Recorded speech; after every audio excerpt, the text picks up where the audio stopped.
किशोर जी।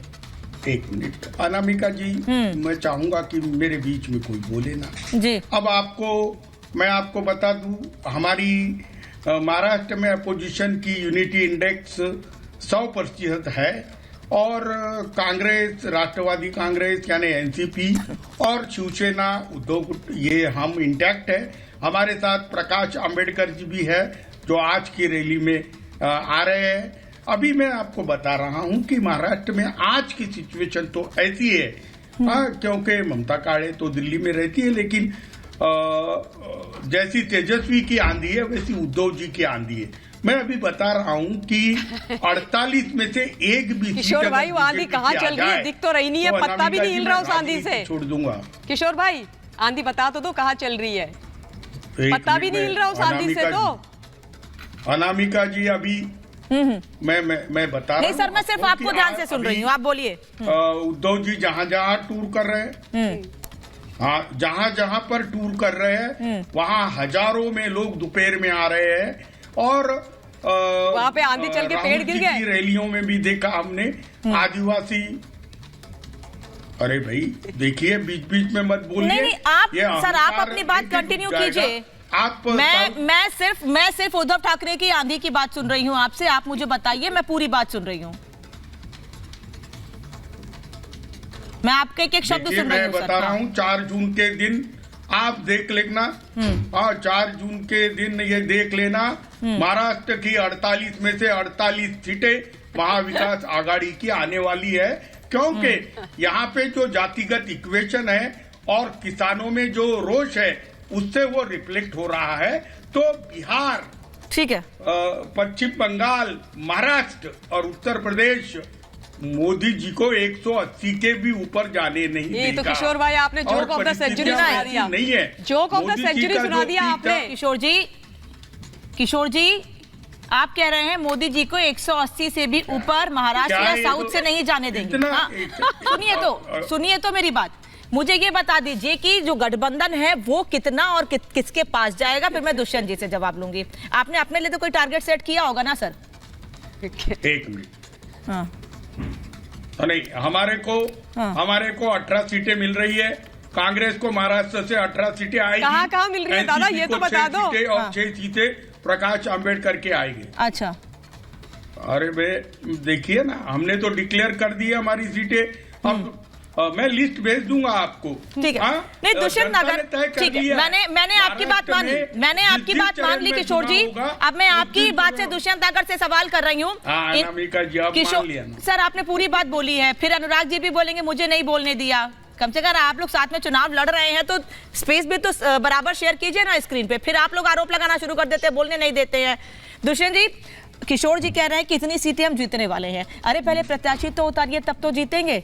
सीटें तो पता नहीं है कौन कहां से लड़ रहा है, नाराजगी अलग सामने आ रही है महाराष्ट्र में। भारतीय जनता पार्टी से आप सवाल नहीं करते, भाजपा कहती है 400 पार, उसके बाद नारा देने के बाद जाएंगे कांग्रेस के फला नेता को, फला पूर्व विधायक को ज्वाइन करा लो, पूर्व सांसद को करा लो, किसी नगर पंचायत के प्रमुख को करा लो। अरे भाई त्रिपाठी जी, अगर आपकी 400 सीटें आ रही हैं तो फिर ये इधर उधर से जुगाड़बाजी से दूसरे दलों के नेताओं को क्यों ले रहे हो?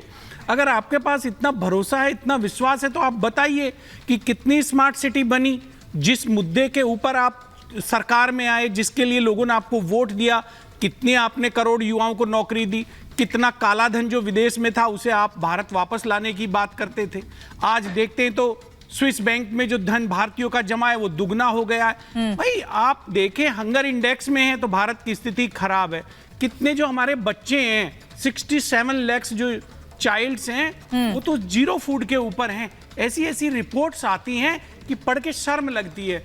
बस आपने कह दिया 400 पार, थोड़ी ना कोई 400 पार मान लेगा। आप ले आए तो मतलब आप ये मान रहे हैं, किशोर जी ने भी तो एक बात कही है। आप कहिए ना, किशोर जी जो बात कह रहे हैं थोड़ी मान लेंगे कि वही हो जाएगा।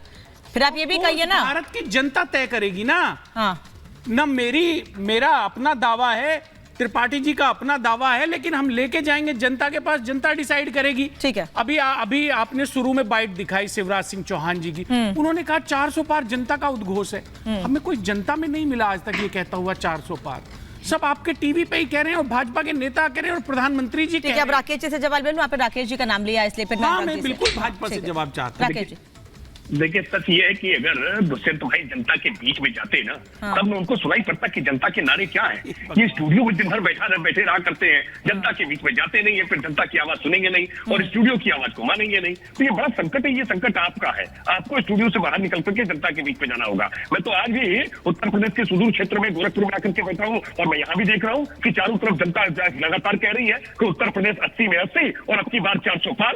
एनडीए का पूरा गठबंधन इस बार 4 जून को 400 पार करेगा और ये बात ऐसे ही हवा में नहीं कही जा रही है, इसके पीछे तथ्यात्मक आधार है। मैं तो दुष्यंत नागर जी को पूछ रहा हूं कि आखिरकार क्या कारण है कि श्रीमती सोनिया जी चुनाव से पहले ही राज्यसभा के वास्ते उत्तर प्रदेश से पलायन कर गई। आखिरकार क्या कारण है कि राहुल गांधी जी अमेठी, उनकी वायनाड की तो उम्मीदवारी घोषित हो जाती है लेकिन अमेठी चुनाव लड़ने की हिम्मत नहीं जुटा पाते हैं। प्रियंका वाड्रा जी भी हिम्मत नहीं जुटा पा रही है क्योंकि जानते हैं समाजवादी पार्टी की जिस बैसाखी के दम पर या अमेठी और रायबरेली जीता करते थे ना, वो बैसाखी भी अब जर्जर हो गई है, वो बैसाखी भी टूट गई है। उस बैसाखी के सहारे भी जा नहीं पाएंगे क्योंकि अमेठी में इनके विधायक समाजवादी पार्टी के गौरीगंज से राकेश प्रताप सिंह वो आज पार्टी छोड़कर के किनारे खड़े हैं। रायबरेली के विधायक मनोज पांडे जिनके दम पर सोनिया जी वहां चुनाव जीता करती थी, वो आज पार्टी छोड़कर के किनारे खड़े हैं। ऐसे में जब सपा ही इतनी कमजोर हो गई है तो ये हाथ का पंजा किसके दम पर जाए। इसलिए हाथ आज लाचार अवस्था में है और इसलिए आज हाथ को लोगों ने अंगूठा दिखा दिया है, पूरी तरह से बाहर हो रहे हैं। और इसलिए हम पूरे भरोसे के साथ कह रहे हैं क्योंकि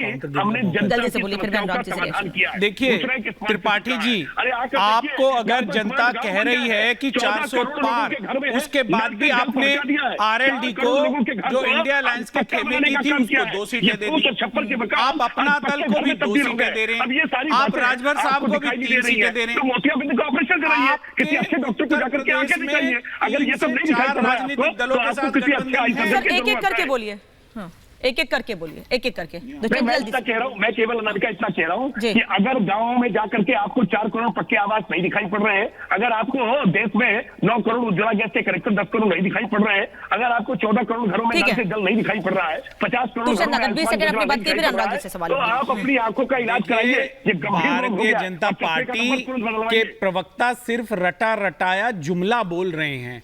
हकीकत यह है कि उत्तर प्रदेश में भाजपा का 3 अन्य राजनीतिक दलों के साथ गठबंधन है। इनको भरोसा नहीं है कि हम अपने दम पे जीत सकते हैं। प्रत्यक्षम किम प्रमाणम, आरएलडी आपके साथ, अपना दल आपके साथ है, ओपी राजभर जी आपके साथ है। दुष्यंत भाई आजकल क्या राजनीतिक अपडेट नहीं होते क्या? नहीं तो मतलब दुष्यंत नागर आप ये कह रहे हैं, आप ये कहना चाह रहे हैं, नहीं फिर दुष्यंत नागर आप ये कहना चाह रहे हैं, दुष्यंत नागर आप ये कहना चाह रहे हैं कि जो भी पार्टियां गठबंधन करती हैं उनको अपने पे भरोसा नहीं होता है। आप ये कहिए, नहीं आप फिर ये बताइए ना मुझे, सर मुझे ये बताइए दुष्यंत जी, आप ये कहना चाहते हैं कि जो भी पार्टियां गठबंधन करती हैं उनको खुद पर भरोसा नहीं होता है, सर हाँ या नहीं जी? जो पार्टियां गठबंधन करती हैं उनको खुद पर भरोसा नहीं होता, फिर चाहे बीजेपी हो, चाहे कांग्रेस हो, चाहे सपा हो, चाहे टीएमसी हो, कोई भी। 400 का नारा अगर कोई दे रहा है कि हम 400 370 भाजपा पार करेगी और उसके बाद अगर वो गठबंधन के सहयोगी तलाश रही है तो मुझे 100% मैं इस बात की बात से सहमत हूं। उन्हें अनामिका में एक सवाल का जवाब दो। जल्दी से, फिर मैं अनुराग जी से रिएक्शन लूंगी, समय कम है, जल्दी से। आपका आइडियोलॉजी का दुष्यंत नागर जी को मानता हूं,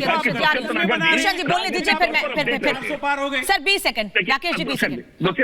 मैं दुष्यंत जी को मानता था कि राजनीतिक रूप से अपडेट रहते हैं, लेकिन उन्होंने कहा यूपी में हमारे 3 दलों से गठबंधन है। नहीं, आप संख्या अपडेट करिए, 4 दलों से गठबंधन है। और गठबंधन कब करता है कोई? जब उसको भरोसा होता है ना कि भारतीय जनता पार्टी मजबूत है तो चलो भाजपा के साथ। इसलिए आज भारतीय जनता पार्टी के साथ आरएनडी आकर खड़ी हो गई है, इसलिए भारतीय जनता पार्टी के साथ आज जेडीयू आकर खड़ी हो गई है। अनुराग जी, राकेश जी की बात आप सुन रहे हैं, राकेश जी कह रहे हैं कि समाजवादी पार्टी जो खुद मजबूत नहीं है वो एक और कमजोर दल के साथ गठबंधन करके अपने गठबंधन को मजबूत करने की बात कह रही है। मतलब आप लोग आपस में मिलकर खुद को और कमजोर कर रहे हैं।